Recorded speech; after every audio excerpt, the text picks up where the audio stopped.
Yo les gars, j'espère que vous pétez la forme. Aujourd'hui, on se retrouve pour une toute nouvelle vidéo sur One Piece. Et dans cette vidéo, on va parler des 5 personnages qui ont eu un passé assez sombre dans One Piece. J'ai déjà fait un tour de ce genre il y a très longtemps, mais je voulais le refaire plus propre.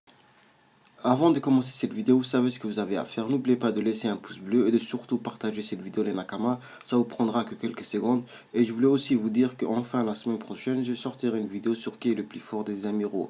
Donc dites-moi dans les commentaires l'amiral qui selon vous est le plus fort dans One Piece.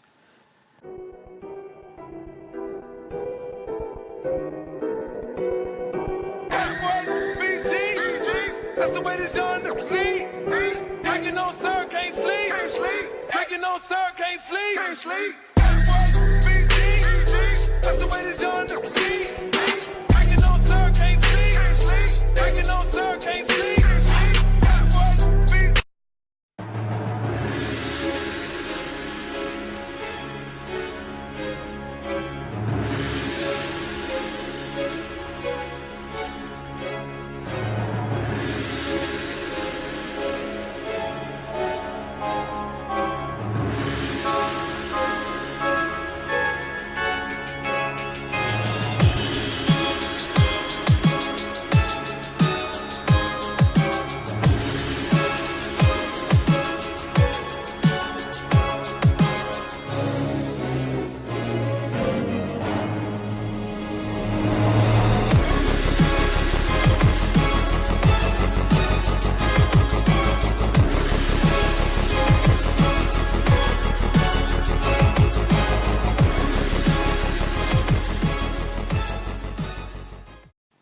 Avant de vraiment débuter cette vidéo, je tenais juste à vous dire que c'est mon top 5 et c'était un petit peu difficile de les classer parce que de 1 on classe pas les souffrances des gens disant que ouais il a souffert plus que les autres, même si c'est un manga on se comprend bien, mais voilà c'est juste débile.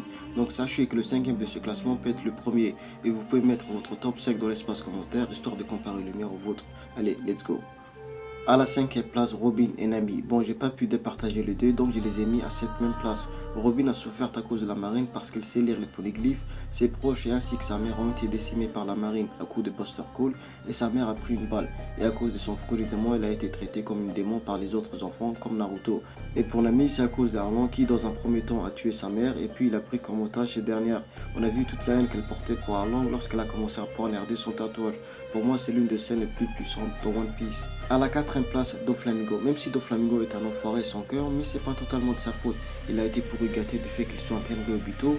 Puis lorsque son père a coupé tous ses liens avec la noblesse, le peuple en a profité pour se venger de toutes les humiliations qu'ils ont subies à cause des Tenryubito.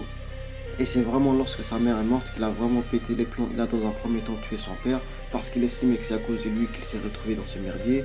Et en grandissant de plus en plus, il a perdu toute son humanité et il est devenu le monstre qu'on connaît actuellement. À la troisième place, c'est Trafalgar Dillo. Ah, pour moi, c'est l'un des personnages les plus badass dans One Piece. Il est passé du mal incarné au personnage qu'on connaît actuellement. La ville natale de l'eau a été touchée par une grave maladie et cette maladie a été contagieuse. Et pour éviter que la maladie ne sorte pas de leur ville, le gouvernement mondial a décidé d'exterminer toute la population qui peuplait cette ville. Et dès son plus jeune âge, il a vu de ses propres yeux ses parents se faire assassiner devant lui. La mort de sa sœur et de la bonne femme aussi qui s'occupait de lui. Et après ça, il a voulu prendre sa revanche contre tout le monde. Il voulait tout détruire. Heureusement que Corazon l'a remis dans le droit chemin et qu'il a retrouvé un sens à sa vie. À la deuxième place, c'est un autre Mugiwara et cette fois-ci c'est notre très cher Sanji. Sanji faisait autrefois partie de la haute noblesse, mais vu que le père de Sanji n'aimait pas Sanji parce que comparé au reste de sa famille il n'avait pas de pouvoir, donc son père a commencé à le rejeter jusqu'à lui dire qu'il n'était plus son fils. Il s'est fait emprisonner, se faisait constamment défoncer par ses frères et même après tout ça, le calvaire a encore continué vu qu'il est resté coincé quelque part dans l'océan avec Zeph. Et même maintenant avec l'arc qu'on a actuellement, son passé le rattrape. J'ai pas trop envie de vous spoiler, mais voilà. À la première place, Boa Hancock. Bon, pour moi, je considère vraiment Boa Hancock comme l'une des femmes les plus badass dans One Piece. Et pour moi, la prochaine Yonko après Big Mom. Mais bon, voilà, on n'est pas là pour parler de ça. Boa Hancock menait une vie paisible jusqu'à ce que elle et ses deux sœurs soient emprisonnées par les dragons célestes et qui ont commencé à s'amuser avec eux en leur donnant des fruits de démons pour se divertir. Bref, grâce à l'intervention de Tigerfish et de Riley, ils ont réussi à s'échapper. Et lorsqu'elle a révélé tout à Luffy, cette scène est l'une des scènes qui montre vraiment toute la cruauté des dragons célestes. Bon, c'est la fin de cette vidéo. J'espère qu'elle vous a plu. N'oubliez pas de liker et de partager cette vidéo les Nakama, c'est très important pour la chaîne. Moi je vous dis à la prochaine, ciao.